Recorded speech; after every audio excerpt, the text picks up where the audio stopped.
दर्शकवृन्दहरू नमस्कार। यति बेला रुकुम चौरजहारीको सोती गाउँमा घटेको एउटा नरसंहार भनौँ अथवा एउटा जातीय विभेदका कारणले निम्ति आएको नवराज विकल लगायत अरू 5 जनाको हत्या प्रकरण चर्चामा रहेको छ र देशैभरि एउटा आन्दोलन पनि जारी छ। यस सन्दर्भमा थुप्रै प्रतिवेदनहरू पनि बाहिर आइसकेका छन् र अझै पनि निष्पक्ष छानबिन भइरहेको छ।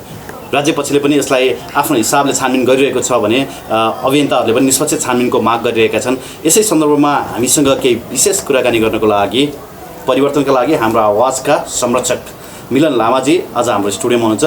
सर, यहाँलाई स्वागत छ PNB.com। हस्, नमस्कार। सरको सामाजिक सञ्जाल हेरेको थिएँ मैले। यो रुकुम घटना भए पछाडि सामाजिक सञ्जालमा थुप्रै एकदम मर्मस्पर्शी कुराहरू पनि लेख्नु भएको थियो। यो समग्र रुकुम घटनालाई तपाईँले कुन नजरले हेरिरहनु भएको छ? जसरी यो युगमा आएर पनि, यो शताब्दीमा आएर पनि, यो शताब्दीको चेत बोकेका मान्छेहरू, यो शताब्दीको परिवर्तनको वाहक भन्नेहरूले चाहिँ वाहक एउटा क्रान्तिको उद्गम स्थलमा चाहिँ एक खालको चाहिँ एउटा जघन्य अपराध भयो। यो चाहिँ सिङ्गो मानव जातिमाथिको निर्मम ढङ्गको अत्यन्त हिंस्रक, अत्यन्त पशुवत हत्याकाण्ड हो। यसलाई चाहिँ मैले आफूले मनबाट फिल गरेर एउटा स्ट्याटस लेखेको थिएँ। त्यसलाई चाहिँ सञ्चारकर्मी मित्रहरूले त्यसलाई न्युजको रूपमा पनि कभर गर्नुभएको छ। उहाँहरूप्रति म आभारी छु। र मैले त्यसमा के समेटेको छु भन्दाखेरि, जस्तो तपाईँले त्यसमा के समेट्नु भएको थियो भने यो घटनालाई जातीय विभेदका कारणले घटेको होइन भन्नेहरू हो, हेर यी कारणहरू छन् भनेर लेख्नु भएको थियो होइन? त्यो अलिकति प्रस्ट्याइदिनु हाम्रो दर्शकहरूलाई। थोरै म राख्न चाहेँ। यहाँ चाहिँ मान्छेहरू तर्क वितर्क समूह विभक्त भए यो घटनाप्रति। कतिपयले के भनिराखेका छन् भने यो जातीय कारणले होइन, विशुद्ध यसलाई जातीय रङ दिन खोजियो भन्ने एक किता चाहिँ ठुलो समूहमा छन्। अर्को समूह भनेको चाहिँ यो नरसंहार हो, यो विभेदकै कारणले भएको हो, यो जघन्य हो, अब चाहिँ अति भयो।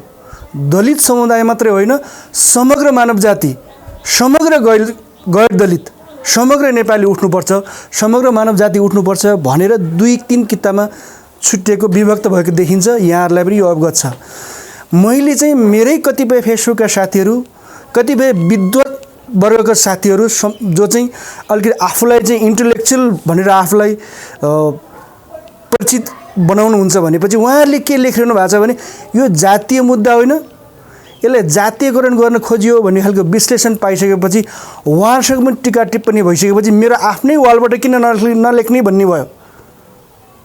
उहाँहरूको वालमा गएर कमेन्ट गरेर त उहाँहरूले मात्रै पढ्ने भयो। मैले के भनेर लेखेँ म तिनीहरू आउँदैछु भन्न सक्ने आधारहरू के छन्? म तिनीहरू आउँदैछु। सर, के हो त भन्दाखेरि यो जात 2 जनाको प्रेममा चाहिँ आपसी प्रेम थियो भन्ने कुरा दुवैजनाको, दुवै केटाको र केटीको दुवै पक्षको परिवार सहमत छ, जानकार पनि छ। यसको उदाहरण के हो त भन्दाखेरि त्यो महिला सुषमाको दाई हो कि अलिक कन्फ्युज भयो। ऊ आफै नवराज विकको घरमा झगडा गर्न गएको छ यो विषयलाई लिएर। खबरदार तिम्रो सानो जात भएर ठुलो जातसँग साइनो गाँस नखोज भन्ने खालको कुराकानी मिडियामा आएको छ। त्यो परिवारले पनि स्वीकारेको अवस्था छ। यो घटनाको करिबन 1 वर्ष अगाडितिर होला नवराज लगायतका 2-3 जना साथीहरू विनम्रतापूर्वक, एउटा हार्दिकतापूर्वक त्यो घरमा गएर चाहिँ छलफल बहस गर्न खोज्दाखेरि निर्ममतापूर्वक त्यो 4 जना, विशेष गरी नवराज विकलाई र सँगै गएको साथीहरूलाई समेत कुटपिट गरेर 1 रातसम्म चाहिँ हजुरको थुना गरिएको छ। उल्टै पिट्ने, उल्टै थुना गर्नेसम्मको काम भएको छ। यो किन कुटपिट भयो त? त्यो बेला उहाँहरूले के अपराध गरेको थियो त? त्यहाँ गएर कुनै पनि अपराध गरेको थिएन। मात्र के हो त भन्दाखेरि उहाँहरूको फ्यामिलीसँग चाहिँ सम्बन्ध गाँच्नका निम्ति उसको थरको पछाडि विक छ, उसको थर सानो जातको छ भन्ने खालको जुन घृणित सोच चाहिँ त्यो मल्ल परिवारमा भयो नि, त्यसको उपज चाहिँ पटक पटक पिट्ने काम योभन्दा अगाडि पनि भएको थियो। त्यो के को कारणले? जातको कारणले। तपाईँले सुन्नुभएको छ युवराज सर, कुनै पनि तपाईँ मिडियाकर्मी तपाईँले सुन्नुभएको छ, हामी हामी नवराज विकको परिवारलाई छोरी दिन तयार थियो भन्ने कुनै पनि अभिव्यक्ति सुन्नुभएको छ? घटना घटेर पनि सुन्नुभएको छ? सुन्नुभएको छैन। पछिल्लो समय काहीँ चाहिँ जातीय विभेद छैन भन्ने जस्तो देखाउनको लागि सायद प्रोपोगन्डा नै होला, मिडियामा ल्याएर केही व्यक्तिहरूलाई दर्शाएका छन् जसको चाहिँ अन्तर्जातीय विवाह पनि भएको थियो। हो यसमा अलिकति जोड्छु म। यो तपाईँको जातीय छुवाछुत भनेको मान्छेको दिमागसँग विचारसँग आफू बाँचेको समाजको वास्तविकताबाट त्यसको चिन्तन तयार गर्ने हो। जस्तो कि म पनि एउटा एक खालको चाहिँ आन्दोलनमा चाहिँ सरिक भएर आएको व्यक्ति, मसँग एउटा चेत छ। मेरो घरमा अन्तर्जातीय विवाह छ, मलाई स्वीकार्य भयो नि। तर मेरै परिवारसँग जोडेको परिवारसँग छैन होला नि, यहाँ अलिकति मैले गोपनीयता भङ्ग गरिनँ। मसँगै जोडेको परिवारमा त्योसँग चाहिँ सही भएन। अलि ती महिला माइतीमा गएर बस्नु परेको स्थिति छ जातको कारणले। म त्यो समाजमा बसेको छु, मैले त्यसमा सहजकर्ताको भूमिका समेत खेलेको थिएँ। तर आत्मसम्मानको कारणले ती महिला आउनु भएन, ती बुहारी नानी आउनु भएन। भन्दाखेरि म बाँचेको समाजमा, म बाँचेको फेरि भइरहेको कुरा रुकुममा छैन भने मैले कसरी विश्वास गर्ने? एक्ज्याक्टली। तपाईँ आफैले इन्टरभ्यू दिनुभएको छ। गीता विक र अर्को एकजना बहिनी हुनुहुन्छ नि, अनि उहाँहरूले बोल्नु भएको छ नि, कुनै त्यसमा चाहिँ कुनै कल्पित कुरा छ? उहाँहरूले भनिरहनु भएको जाजरकोट मात्रै हो र यहीँ काठमाडौँमै छ नि। अलिकति त्यो बहिनीहरूको कुरा अलिकति कोड गरौँ है। उहाँले भन्नुभएको छ जनार्दन शर्माको घरमा जो चाहिँ क्रान्तिको उभार लिएर त्यसको नेतृत्वकर्ता हो, कमान्डर हो, उहाँको घरमा विभेद छ। शक्ति बस्नेत उहाँ पनि एउटा चाहिँ तपाईँको कमान्डर हो। कमान्डर पनि त उच्च स्तरको कमान्डर हो, उहाँहरूको घरमा विभेद छ। प्रश्न चिन्ह उहाँहरूको टोलबाट उठिराखेको छ, प्रश्न चिन्ह उहाँहरूको भेगबाट उठिराखेको छ। फेरि केही वर्गले के भन्छ, आफ्नो वर्गको सापेक्षतामा, आफ्नो जातको सापेक्षतामा त्यहाँ विभेदै छैन। मैले भने तपाईँ पनि कम्युनिस्ट आन्दोलनबाट आएको मान्छे होइन? पक्कै पनि कम्युनिस्टहरू यही वर्गीय सङ्घर्षको लागि क्रान्ति गरे होइन र भने? हो, पक्कै पनि। अहिले हिजो जुन चेतका साथ लडाइँ लडियो, हिजो चाहिँ तपाईँको जुन खालको चाहिँ पनि उहाँहरूको चेतनामा, उहाँहरूको मानसिकतामा यो जातीय भेदभाव रहेछ भने त के उहाँ साँच्चै ट्रु कम्युनिस्ट भन्न मिल्छ सर? मिल्दैन, पक्कै पनि मिल्दैन। उहाँहरूको चेत, उहाँहरूको आचरण, उहाँहरूको व्यवहार, उहाँहरूको कार्यशैली र उहाँहरूको छदमवेशी खालको जुन छवि छ नि, हो त्यसले गर्दा उहाँहरूले छ नि, उहाँहरू असली नेता हो भन्नलाई चाहिँ यति बेला सकिँदैन। त्यति बेला के भनियो यहाँहरूलाई थाहा छ नि? त्यति बेला एउटा वर्ग सङ्घर्षको चाहिँ एउटा कोचिङ भएको थियो नि त, समानताको चाहिँ एउटा कोचिङ भएको थियो नि त। न्याय र समानताको लागि सबैजना लड्दै गर्दा सबैभन्दा बढी चाहिँ रुकुमबाट मलाई जहाँसम्म लाग्छ, एक्चुअली आँकडा मैले आज ल्याइनँ, सबैभन्दा बढी कुर्बानी गर्ने, सबैभन्दा बढी बलिदानी गर्ने त्यही रुकुम रोल्पाको होइन? हिजो इतिहासको बलिवेदीमा लड्दै गर्दा, समानताको लागि लड्दै गर्दा, मुक्तिको लागि लड्दै गर्दा एउटा एकाध मान्छेलाई मन्त्री बनाउनलाई, एकाध मान्छेलाई चाहिँ प्रधानमन्त्री बनाउनलाई उनीहरूको बलिदान भएको हो। त्यो कुरा आजको कुरा हिजो भन्न सकिँदैन थियो, त्यो भ्रममा किन राख्नु पर्थ्यो? हो, त्यो भएको हुनाले हिजो र कति वर्ष भयो जनयुद्ध अहिले खुल्ला भएर यहाँ आउँदा कति वर्ष भयो? ती क्रान्तिका आदर्श पात्रहरू स्खलित हुनका निम्ति यति जब समय लाग्छ भने हिजो कुनै क्रान्तिको बलिवेदीमा चढ्थ्यो? हिजो प्रतिस्पर्धा हुन्थ्यो नि त बलिदान गर्नका निम्ति। म आज त्यो मोर्चामा लड्न सकिनँ। म आज मलाई चाहिँ मेरो कमान्डरले योग्य ठानेन भनेर प्रतिस्पर्धामा बलिदान दिने ती दलित शहीदहरू के यही दिन देख्नको लागि हो? अहिले मैले सुनिरहेको छु, मेरो पनि त्यहाँ एउटा एक खालको चाहिँ धरातल छ, म त्यहाँ रिपोर्ट लिइराखेको छु।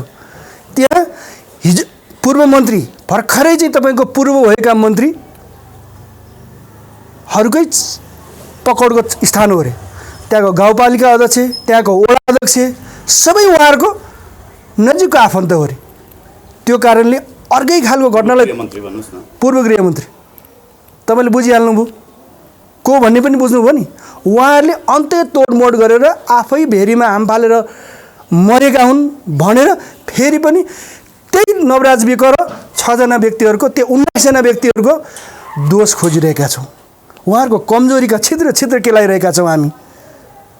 जो चाहिँ तपाईँको आफ्नो जवानीको उर्वर समय छ, एउटा उर्वर समयलाई तपाईँको भेरीमा बगाउने संवेदनाहीन एउटा त्यहाँको त्यो जनताहरू जो छ त्यसको पक्षमा हाम्रो हिजोको आदर्श नेताहरू लड्छ भने तिनलाई के भन्ने? तपाईँ आफै भन्नुहोस्। तिनलाई आज पनि तपाईँको चाहिँ असल नेता भन्न मिल्छ कि मिल्दैन? म त उहाँहरूलाई आह्वान गर्छु, अझै विलम्ब भएको छैन। भर्खरै तपाईँको 12 जना पक्राउ भएको भन्ने सुनेको छु। म त के भन्छु भन्दाखेरि तपाईँहरूमा महानता छ भने, तपाईँहरूमा थोरै पनि हिजोको चाहिँ क्रान्तिको एक छिटका बाँकी छ भने, तपाईँहरूमा त्यो हिजोको आदर्श बाँकी छ भने त्यो हिजोको दिन सम्झिनुहोस्। दलितले तपाईँको बलिदान दिँदै गर्दा त्यहाँ रोल्पा, रुकुम, गाम लगायतका चाहिँ हरेक बस्तीहरूमा तपाईँले प्रशिक्षण दिएर दलितको घरमा रोजीरोटी खाँदै गर्दा, तपाईँहरूको चाहिँ शाही सेनाबाट चाहिँ तपाईँको उनीहरूलाई बचाउँदै गर्दा तपाईँहरूको आश्वासन के थियो? त्यो सम्झनुहोस् र जति पनि सहभागी भएको छ नि त्यो घटनामा सबैलाई दोषी करार गर्नुपर्छ। किन 12 जनालाई मात्र पक्रिने? त्यो 12 जनाले मात्र मारे 19 जनालाई माथि आक्रमण गर्ने 12 जना मात्रै हो त? पक्कै पनि होइन। पक्कै होइन भन्ने के प्रमाण छ? किनकि त्यो लखेटी मार्नेहरूले मिडियामा आएर ठुला कुरा गरिराखेका छन्। उनीहरू आएपछि सुषमाको आमाले यसो भने हार गुहार गरेपछि वडा अध्यक्षको निर्देशनमा हामीले लखेटी नियन्त्रण लिने क्रममा उनीहरू भैरीमा आम्फाले भन्नुको कारण के हो? हामीले लखेटेको पनि हो, नियन्त्रणमा लिएको पनि हो। अर्को उहाँले छुटाएको कुरा के हो त भन्दाखेरि हरेक अपराधीले छुटाउने कुरा, हामीले मारेको चाहिँ होइन भन्नेको चाहिँ हामीले मारेकै हो भन्ने हो नि त। त्यो त अझ यतिसम्म हो र त्यो तपाईँको यो भेरीमाथि हाम फालेर पनि तडेर पारिपट्टि पुग्नेलाई पनि पारिपट्टि पुगेर कुटेका छन्। हिजो त्यही बहिनीहरूको अन्त्यवार्ता फेरि म एकचोटि स्मरण गर्छु। उहाँहरूले भन्नुभएको थियो केही व्यक्तिहरू आएर मिडियामा बोल्नु भएको छ, तर पनि उहाँहरू डरले थुर हुनुहुन्छ किनकि त्यहाँ साई ठकुरीहरूको ठुलो बस्ती छ भन्नुभयो। उदेक लाग्दैन सर? मलाई उदेक लाग्ने मात्र होइन, उदेक लाग्ने मात्र होइन कि मान्छेहरू यति संवेदनहीन किन हुन्छ भनेर म कस्तो समाजमा बाँचेको छु र म कुन समाजको सर्कलमा म भिजिराखेको छु त? मेरो दैनिक इन्ट्रेक्सन कोसँग हुने रहेछ त? कसको संस्कार र कस्तो चेत भएको मान्छेसँग चाहिँ मेरो दिनचर्या बित्ने रहेछ त? म कस्तो मान्छेहरूसँग चाहिँ बौद्धिकता खोजिरहेको रहेछ भन्ने चाहिँ मलाई टिठ लागेर आइरहेको छ, मलाई दया पनि लागेर आइरहेको छ। जस्तो कि यो मुद्दा जातीय मुद्दा होइन भन्दाखेरिसम्म मेरो यति रिसको मैले त्यो थाम्न सकिनँ कि त्यस मेरो एकदम मिल्ने साथीहरू हुन्, तर उहाँहरूलाई मैले एउटा सम्मानित तर्कले उहाँहरूलाई कन्भिन्स चाहिँ गराएँ। तर एउटा व्यक्तिले सामान्य फेसबुक कमेन्ट गरेर चाहिँ तपाईँको सचेत बनाएर कति सम्भव छ? हेर्ने नजर पनि कसरी फरक भएको होला म त अचम्म लाग्छ। ठिक छ, एउटा जात त प्रमुख कारण नै हो यो घटनाको, यद्यपि गल्ती नवराज विककै होला, अरूको घरमा जानु, अरूको घरमा कसैको छोरीचेलीलाई ल्याउनको लागि जानु, तर पनि यो पुरा घटना हुनुमा र यसरी दयनीय रूपमा एउटा नरसंहार गर्नुमा जात त प्रमुख कारणै हो नि। तर यसलाई हेर्ने नजर जनजातिहरूको फरक भएको छ होइन, क्षेत्री बाहुनहरूको फरक छ अनि दलितहरूकै पनि फरक भयो कि यो मुद्दा त सबै नेपालीको हुनुपर्ने होइन र? तपाईँ आफैले यहाँ के भन्नुभयो भन्दाखेरि, प्रश्नमा के कोड गर्नुभयो भन्दाखेरि त्यसमा पनि मेरो असन्तुष्टि कहाँनिर छ भन्दाखेरि अर्काको घरमा त्यत्रोजना मान्छेहरू लिएर गएपछि भनेर अलिकति गर्नुभयो नि, चित्त नबुझ्नु यही बुदाहरूसँग हो मेरो। किन भन्नु होला भने वर्षौँदेखि प्रेम छ, प्रेमलाई चाहिँ तपाईँले सहर्ष स्वीकार गर्न नसक्नु। नवराज विक र उसको परिवारको के कमजोरी हो भने उनीहरू ठुलो परिवारका छन्। धोका दियो भनेर उनीहरूले सुषमा मल्ल धरधरी रोको अडियो पनि सार्वजनिक भएको छ। उनीहरूले मार्छन् भन्ने खालको मेसेज तपाईँले हेर्नुभयो कि तपाईँकै मिडियाबाट पनि प्रसारित भएको छ नि। त्यो म त्यो घरमा आउँ भने मलाई मारिदिन्छन्, अलिकति मात्र थाहा भयो भने पनि मलाई कुटी मार्छन् तिमी र तिम्रा वरिपरिका समाजले। म कसरी आउँ, म कसरी तिम्रो प्रेमलाई म प्रेमपूर्वक अँगालुँ? तपाईँले हेर्नुभयो कि भयो नि त्यो बुँदा कति मर्मस्पर्श भन्नु त। एउटा युवा जसलाई चाहिँ यति बिग्न माया गर्छ उसलाई पाउनको लागि जातले रोक्यो। यो कस्तो समाज हो? तपाईँ आफै परिकल्पना गर्नुहोस् त। तपाईँ हामी सबैजना परिकल्पना गरौँ त। तपाईँलाई यदि यो समस्या भएको भए तपाईँ त्यो समुदायको पात्र हो भने तपाईँले कसरी सहनुहुन्थ्यो? अब सहने बेला हो। त्यसैले यतिखेर भनेको यो देशैभरि चाहिँ एक किसिमको प्रतिरोध भएको छ र विदेशबाट पनि विभिन्न कोणबाट चाहिँ यसको विरोध भएको छ।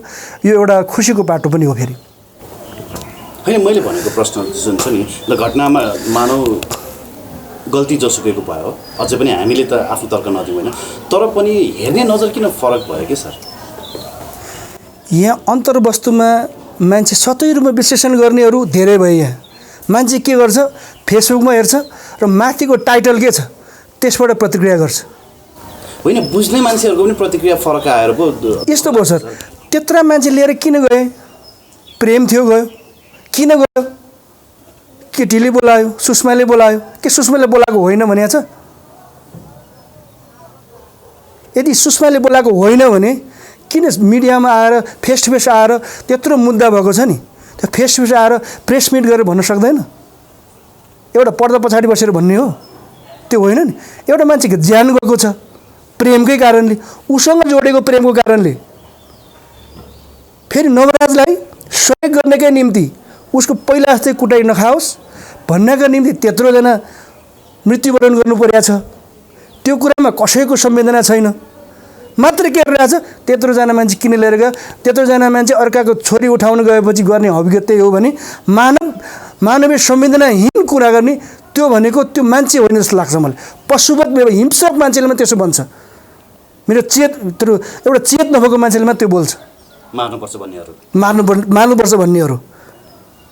त्यसो भएको हुँदा केटीले आफैले यति बजे यहाँ आउनु, यसरी हामी यो समाजमा बस्न दिँदैन, हामी कुनै टाढा जाउँ, त्यहाँ तिम्रो सुन्नु त्यहाँ तिम्रो र मेरो प्रेमलाई सफल पार्नु छ, तिम्रो र मेरो प्रेमलाई फुलाउनु छ, अझ मेरो पेटभित्र तिम्रो बच्चा छ। त्यो त नवराजको आमाले पनि भनेको छ। आमाले पनि भनेको छ। फेरि यो भनेको के हो त? सुषमा आफैले विवाहित छ भनेर स्वीकार्नु होइन, सुषमा आफैले स्वीकारिराखेको छ अनि फेरि विभेद होइन भन्ने कस्तो समाज हो यो? फेरि अहिले आएर सुषमाले फेरि आफ्नो आवाज, आफ्नो बोली परिवर्तन गर्नु। बोली एउटा बन्द कोठामा बसेर कसैको दबाबमा, कसैको करबलमा, कसैको बहकावमा बोलेकोलाई प्रमाणको रूपमा लिने, जो चाहिँ आफै मरेको त्यसको गल्ती कमजोरी खोलिराख्ने, जो चाहिँ आफू त्यत्रो आक्रमणबाट बचेर सकुशल बचेर प्रतिक्रिया दिएको छ त्यसको परवाह नगर्ने। बाँच्नेहरूले के भनिरहेका छन् हजुरले थाहा छ होला नि? के भनिरहेछ? हामीलाई कुटी मारेको, हँसियाले कुटे, चिरपटले कुटे, ढुङ्गाले त कति प्रहार गरे, अनवरत हाने भनेछ नि। अनि त्यो प्रमाण भनेको यति यथेष्ट प्रमाण हो। अहिले त पर्दा पछाडिबाट उसको सामान्य साउन्डको आधारमा चाहिँ ल बोलाएकै रहन्छ, सुषमा चाहिँ यसरी भनिराखेको छ। अहिले त त्यो समाजले के बनाएको हुनसक्छ भन्दाखेरि मान्छे त मरिसक्यो, तर तिम्रो आफ्नो सिङ्गो माइतीको लागि किन बोल्छौ भन्ने दबाब दिएको छैन भन्ने के प्रमाण छ त? हामीसँग के प्रमाण छ? उसले कस्तो स्थितिमा बोलेको छ? त्यो अडियो जसरी आयो त्यो चाहिँ सुषमा मल्ललाई दबाब दिएर बोल्न लाग्यो होइन। त्यो कुन परिवेशबाट बोलेको हो त? त्यो प्रुफ कोसँग छ त? त्यसको भिजुअल छ? छैन नि। यहाँ त भिजुअल सहित तपाईँको भिडियो गर्दा त यो तपाईँको एडिट गरे हो भन्नेहरू समाजमा त्यो चाहिँ पर्दा पछाडि बनाउने अनि त्यसको लागि चाहिँ ठुलो प्रमाणको रूपमा लिने भनेको के हो? यो सोच त्यो उदाहरण दिने मान्छे नै के हो त भनेको त्यो उच्च अहङ्कार बोक्ने जाति हो क्या त्यो विभेद गर्नुपर्छ भन्ने खालको। किनकि विभेद त तपाईँ म सबैभित्र रहेछ नि। तपाईँ र मेरो उदाहरण दिएर तपाईँलाई कोड गर्न खोजेको होइन, मेरो समाजभित्र छ नि त। तपाईँले अघिल्लो मेरै समाजभित्र पटक भन्दै आएको छु। म थोरै कुरा गरौँ, भन्नुहोस्। तपाईँको भेग कहाँ हो मलाई थाहा छैन है, तर म भक्तपुरमा बस्छु। म चितापोल भन्ने ठाउँमा जान्छु। चितापोलमा त्यहाँ एउटा मिजार समुदाय छ, तपाईँले सुन्नुभएको देख्नुभएको होला। उनीहरूको मैले 22 लिएको थिएँ, उहाँहरूको अवधारणा मैले लिएको थिएँ। के छ त छुवाछुतको भन्दाखेरि हामी रोडसँगै जोडेको चिया पसलमा जाँदाखेरि भित्र बसेर चिया खान पाइँदैन, बाहिर बसेर खानुपर्छ। बाहिर बसेर खाएर त्यो जुठो भाँडा माझेर छुट्टै बाहिरपट्टि राखिदिएर मात्र घर जाने हो। यो विभेद के हो? कहाँ रुकुमसम्म हामी पुग्नुपर्छ? त्यो त मैले पटक पटक भन्दै आएको छु त। हो मैले जे बोलिरहेको छु नि अहिले दलित समुदायको विषयमा, विभेदको विषयमा, मेरो घरमा के छ त? हजुर घरमा के छ त? हो, सबैको मनमा चाहिँ यो चेतलाई चाहिँ तपाईँको आफ्नो व्यवहार त लागु हुने बित्तिकै यो विभेदको कुरा आउँदैन पक्कै पनि। अहिले त ठुलो र सानो कुरा आयो। जात त ठुलो र सानो हुन्छ। हिजो त हामीले यो कोचिङ त स्कुलिङ त गरिन, दुईवटा जात बनिएको थियो, महिला र पुरुष। यहाँ त के हो, जातकै कारणले मान्छे मर्नुपर्ने रहेछ। फेरि यो एउटा मात्रै घटना हो। अजित मिजार, म काभ्रेको मान्छे, म ओरिजिनली काभ्रेको, म आफै अजित मिजारको घरमा पुगेको छु। अझै पनि अजित मिजारको लास टिचिङमा छ। दोषीले खै पक्राउ गरेको? लक्ष्मी परियार, कल्ली कुमारी, अस्ति भर्खर मोहन सुनार कुरा सुनिराखेको छु। दलितहरू अझै पनि मरिराख्नुपर्ने विभेदकै नाममा, बिको भएकै नाममा, नेपाली भएकै नाममा, परिवार भएकै नाममा मरिराख्नुपर्ने, यो कतिन्जेल हो? त्यसैले अबको समय भनेको यो दलित विभेदको निम्ति गैर दलितले कुरा उठाएन भने दलित आन्दोलन एउटा चाहिँ यथोचित रूपमा चाहिँ सेफ ल्यान्डिङ हुनेवाला छैन जस्तो मलाई लाग्छ। तपाईँले भने जस्तै जति नै तपाईँको गैर दलितले उठाए पनि टेलिभिजन अगाडि, क्यामेरा अगाडि जति नै चिल्ला कुरा गरे पनि उनको घरमा भने फेरि विभेद कायमै रहँदो रहेछ नि त। त्यो त देखियो नि, होइन? त्यो त देखिराखेको छ। अहिले क्रान्तिकारी भनिएका हिजोको कमान्डरहरू कति परिवारमा कतिजना दलित छन्? मतलब उनका छोराहरूमध्ये कतिजना दलित बिहा गरे? एकाध हुन सक्छन् है, एकाध हुन सक्छन्। अपवादमा कतिजना दलित बिहा गरे? नगर्नुको मतलब के हो? सानो जात मिल्दैन। जब आफैमा नारामा एउटा कुरा छ, व्यवहार त के गर्छ? ठुलो जातका भनेर पैसाको माला लाएर, धेरै नेताहरूको मैले देखिराखेको छु, पैसा माला लाएर दाइजो टनाटन दिएर, त्यो भनेको के हो त? व्यवहार त दलित नै हो, यसलाई चाहिँ थिचोमिचो गर्नै पर्छ, यो अछुत हो भन्ने खालको चाहिँ उहाँहरूको चिन्तन हो के? मान्छे पनि अछुत हुन्छ सर। अछुत बनाए किन चलेन त? सुषमा र नवराजको के चलेन? उनीहरूको सबै चल्यो। यो पेटभित्रको सुन्नु सर, पेटभित्रको बच्चा सबै कुरा चलेर भयो होला नि त। म फेरि सुषमाको बाँकी जीवनको छ नि धब्बा हुने कुरा म केही पनि बोल्नेवाला छैन। उहाँहरूकै एकाघरबाट बोलेको कुरा म सापडी लिँदैछु। पेटभित्र बच्चा हुनेसम्मको सम्बन्ध चाहिँ हुने, जब सामाजिक रूपमा जोडेर एउटा कोठाभित्र सबै कुरा गर्न पाइयो, तर ठ्याक्क त्यो कोठा बाहिर निस्किने बित्तिकै समाजमा देखिने गरी चाहिँ सम्मानित उसको बराबरीको जातसँग हुनु पर्यो। कस्तो घटिया जात छ हाम्रो समाजको, हामी सबैको।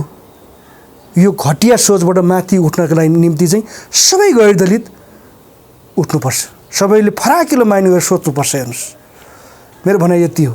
ठिक छ, लामो हुन्छ होला सर, म पछि जोड्छु। तर यो मलाई उदेक के लाग्छ भने विदेशका थुप्रै देशहरू पनि गयो, त्यो रेसियल डिस्क्रिमिनेसन हुन्छ तपाईँको भनौँ न आफ्नो छालाको कलरका आधारमा कलर डिस्क्रिमिनेसन हुन्छ। इन्डियाका कुनै भूभागमा हुन्छ अरे जातीय छुवाछुत, त्यो त मलाई थाहा छैन। तर यो नेपालमा चाहिँ किन यति धेरै भिन्न जातीय छुवाछुत हुन्छ? मलाई कहिले काहीँ उदेक लागेर आउँछ।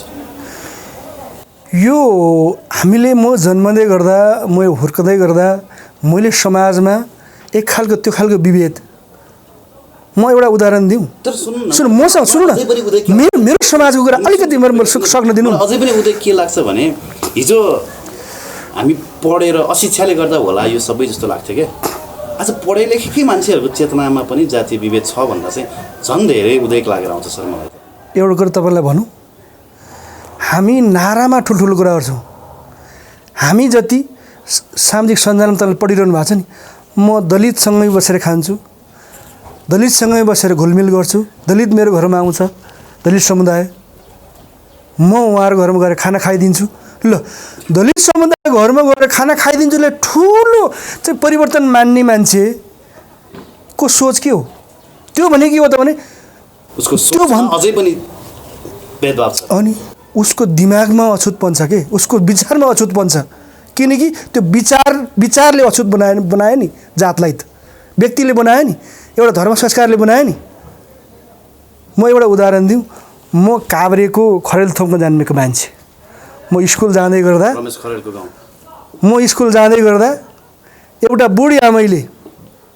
बुढी आमैले पानी बोकेर आउनुहुन्थ्यो, म किताब बोकेर आउँथेँ। उनले के भन्थ्यो, घारीपट्टि ठ्याक्क उ गरेर यो चोखो पानी है, नछ है नानी। त्यो के हो त?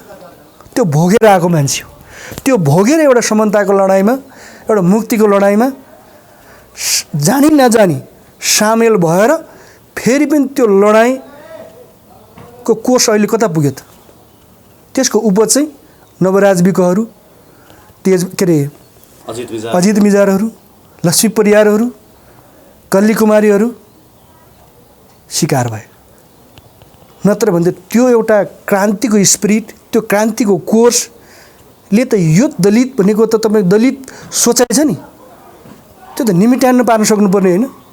अहिले ती व्यक्तिहरू नै पीडकको पक्षमा उभिएको भन्ने खालको, पर्दा पछाडि पीडकको पक्षमा उभिएको भन्ने खालको त्यो जाजरकोट र रुकुमबाट आइराख्दाखेरि म भित्र कस्तो खालको भावना पैदा हुन्छ र त्यो भेगको शहीद परिवारको भावना मनभित्र के पैदा हुन्छ। मैले आज बिहान भर्खर एउटा उपत्यकामै एकजना दलित अभियन्ता हुनुहुन्छ, उहाँलाई सोधेँ, तपाईँहरूको त त्यहाँ पनि कमिटी छ, तपाईँले किन सम्पर्क गर्नुहुन्न, डे टु डे सम्पर्क गर्नुहोस् भन्दाखेरि त्यहाँको जो दलित अगुवा छ बोलिस् कि खबरदार, तँ यो समाजमा बस्नुपर्छ है पर्दैन, यहाँदेखि सिंहदरबारसम्म पहुँच हाम्रो छ, तँ बोल्लास् भनेर उठ्की बस गरेको स्थिति छ।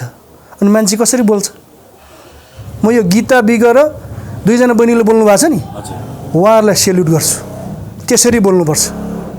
ल उहाँहरूलाई हामी साथ दिन्छौँ। म जस्तै मान्छेले साथ दिनुपर्छ, मिडियाको तर्फबाट तपाईँ जस्तोले साथ दिनुपर्छ। हस् सर, आशा गरौँ तपाईँ हामीले सोचेको जस्तो परिवर्तन ढिला भए पनि अवश्य हुन्छ। धन्यवाद दिन चाहन्छु सर। हस् धन्यवाद। मैले यो बोलिराख्दा म माथि पनि आक्षेप आउँछ, म माथि पनि हिजोको नेता भन्नेहरूले म माथि पनि त्यो खालको व्यवहार नगर्ला भन्न सकिँदैन है। म माथि पनि त्यो खालको साङ्घातिक आक्रमण हुनसक्छ, तर मलाई त्यसको परवाह छैन।